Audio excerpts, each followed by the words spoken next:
Conversar com a médica, mestre e doutora em saúde pública e pesquisadora na área de saúde do trabalhador, Maria Maeno. Bom dia, Maria. Bom dia, Glauco. Bom dia aos ouvintes aqui que nos assistem. Maria, na última sexta-feira, o Ministério da Saúde ele fez a atualização, a primeira em 20 anos, da lista de doenças relacionadas ao trabalho, que foi uma construção, inclusive, com participação de entidades, muitos profissionais.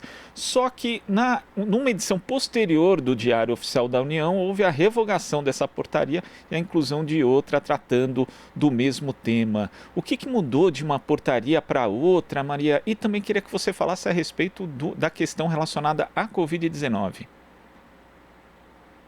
Olha, existe uma lista de doenças relacionadas ao trabalho no Brasil pelo Ministério da Saúde desde 1999.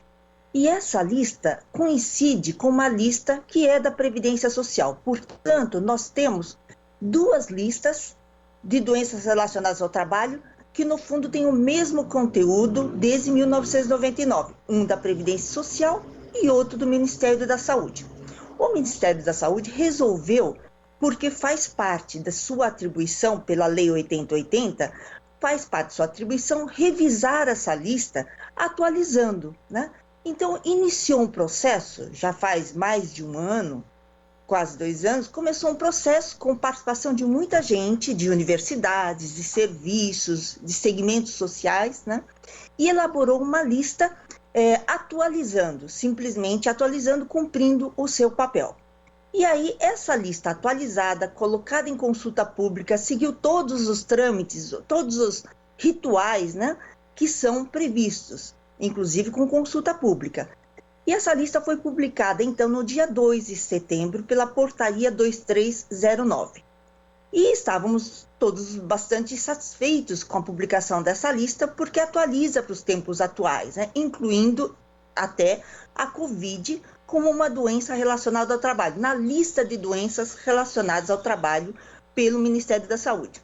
E no dia seguinte, a Portaria 2345 revogou essa portaria que havia sido publicada, portanto, a lista atualizada, no dia anterior. Então, essa foi a surpresa que nós tivemos, tendo a portaria, então, com a lista revisada, atualizada, revogada. E aqui você atribui essa mudança, né? Porque foi uma portaria construída ali com participação, inclusive, né, de muitas entidades. Por que você acha que o governo mudou de ideia, de repente, da sexta para segunda-feira? Olha, a informação que nós temos é aquela que saiu na mídia, que o Ministério da Saúde teria recebido contribuições, que são contribuições, na verdade, fora o ritual, né? Porque houve todo um ritual, houve toda uma tramitação, uma construção, houve consulta pública, nós participamos dessa consulta pública, a sociedade participou dessa consulta pública. Então, essas contribuições posteriores que teriam vindo agora teriam sido extratemporais, né?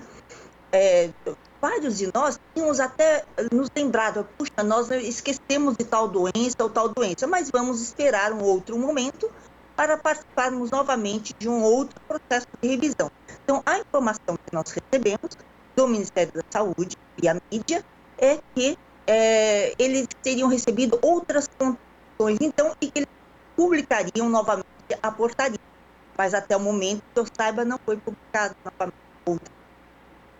E já existem, né, no âmbito legislativo, 2 projetos, um do PSOL, outro do deputado federal Alexandre Padilha, justamente para assustar os efeitos dessa segunda portaria, né? Lembrando que o Supremo Tribunal Federal reconheceu que a contaminação pela Covid-19 em ambiente de trabalho configura doença ocupacional, podendo até ser considerado acidente de trabalho, e a inclusão da Covid-19 nessa lista facilitaria justamente o acesso de empregados a benefícios, como o auxílio-doença, sem a necessidade de prova. Na verdade, o empregador que teria que provar, né, Maria, que o empregado não contraiu a Covid-19 no ambiente de trabalho. É importante sustar essa segunda portaria, não? Olha, em relação à Covid, você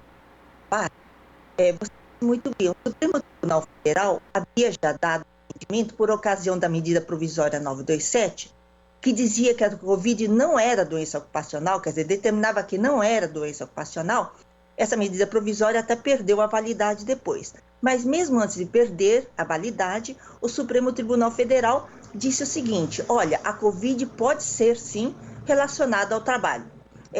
Em nenhum momento houve aquela determinação de que a Covid é relacionada ao trabalho sempre. Não, claro, a pessoa tem que estar trabalhando, a pessoa tem que estar em contato com outras pessoas. Se ela estiver em home office, por exemplo, no teletrabalho, não, ela está dentro de casa, portanto, não tem Covid, né? Enfim, ela não se expôs, ela não saiu de casa, não enfrentou transporte coletivo, nem nada, e ela não se expôs à presença de outras pessoas eventualmente infectadas. Mas se ela teve que sair de casa, então ela se expôs ao vírus. Então, a inclusão da Covid na lista do Ministério da Saúde nada mais é do que isso, reconhecer que a Covid pode ser relacionada ao trabalho.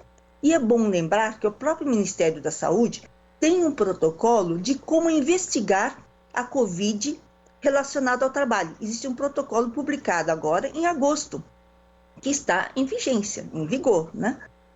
E vamos lembrar também que a Previdência Social, ela mantém a lista de doenças relacionadas ao trabalho, né, que é de 1999, que não incluiu a Covid, porque não existia a Covid, mas, ao mesmo tempo, a Previdência Social, a cada doença, aquela lista não é uma lista exaustiva, não é uma lista que esgotou todas as possibilidades. De forma alguma, a Previdência Social pode ainda reconhecer a Covid como doença relacionada ao trabalho, assim como o Ministério da Saúde e o SUS, porque existe esse protocolo publicado em agosto.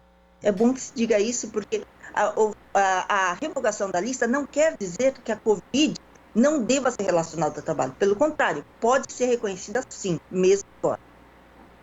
E é importante garantir isso, né, Maria? Porque muitas vezes a Covid, mesmo depois que a pessoa se cura, ela tem que fazer o tratamento relacionado ali às sequelas, às consequências da doença. Então é importante garantir o acesso das pessoas ao benefício previdenciário. Não, as importâncias são enormes, né? Porque, primeiro, quando você relaciona, né, a Covid de uma pessoa ao trabalho, ao ambiente de trabalho onde ela estava, você permite-se que o Sistema Único de Saúde cumpra uma outra função também, que é de vigilância dos ambientes de trabalho. Toda essa vigilância que é feita, que a gente tem visto no país de diferentes maneiras, exercitadas pelo SUS, devem ser executadas também dentro dos ambientes de trabalho. Nós sabemos que vários setores não oferecem condições adequadas para que as pessoas trabalhem presencialmente. Então, é muito importante que haja o reconhecimento da Covid relacionado ao trabalho. Isso no âmbito da fiscalização, da vigilância e fiscalização dos ambientes de trabalho.